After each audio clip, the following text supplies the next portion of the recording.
c'est un anneau contraceptif. En androswitch. C'est un anneau contraceptif. Donc c'est une méthode de contraception qui consiste à remonter les testicules au-dessus du pénis. À ce moment-là, la température elle monte de 2 degrés. Ça bloque la spermatogenèse, c'est le cycle de conception des spermatozoïdes. Donc il n'y a plus de production de spermatozoïdes. Au début, c'était un petit peu désagréable, une petite gêne, un peu de peur aussi que les testicules descendent. En gros, le protocole, c'est on fait un spermogramme tout avant de commencer pour avoir un seuil de référence, pour savoir combien de spermatozoïdes on a. On fait ça avant pour avoir une référence et après on fait un petit examen médical pour voir s'il n'y a pas de contre-indication. Ouais. Ensuite, on commence à porter le dispositif. Au bout de 3 mois, on fait un deuxième spermogramme pour voir si l'effet escompté est bien arrivé. Ce qui est très fort dans la contraception thermique masculine, c'est le contrôle. C'est moi qui suis responsable du fait que je ne veux pas avoir d'enfant.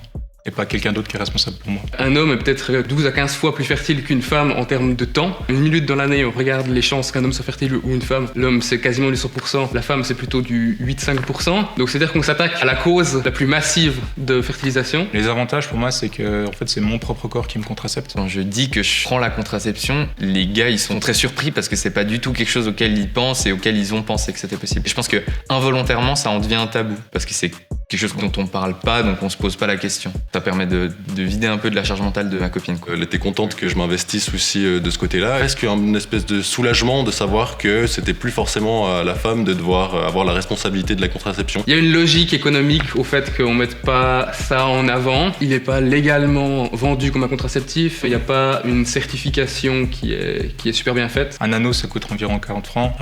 T'en as un ou deux et tu dures plusieurs années avec, donc c'est pas très rentable économiquement. Donc probablement que ça n'a pas été promu pour cette raison-là. Moi, chaque fois qu'on m'a dit, c'était clairement il y aura des problèmes sur la suite. On ne sait pas si au niveau des hormones, ça peut avoir un impact, parce que oui, c'est pour rendre entre guillemets stérile ou temporairement, mais ça peut avoir des impacts sur les hormones potentiellement. Après, est-ce que c'est vraiment réversible? Ça, on ne sait pas. Peut-être que si vous en portez l'anneau pendant 30, 40 ans, après, au bout d'un moment, c'est plus réversible. On essaye de faire peur. Ouais, je pense que c'est vraiment essayer de prendre du recul et déconstruire un peu tout ce qu'on a connu et se dire bon bah vas-y, on y va, on essaye. Si chaque personne communique à 2 personnes, au final, il y aura de plus en plus et ça va faire bouger les choses à mon avis. Et toi, perso, tu connaissais l'anneau contraceptif? En tout cas, dans notre dernier épisode de Y'a débat, on teste tes connaissances sur la contraception, donc va checker ça sur YouTube.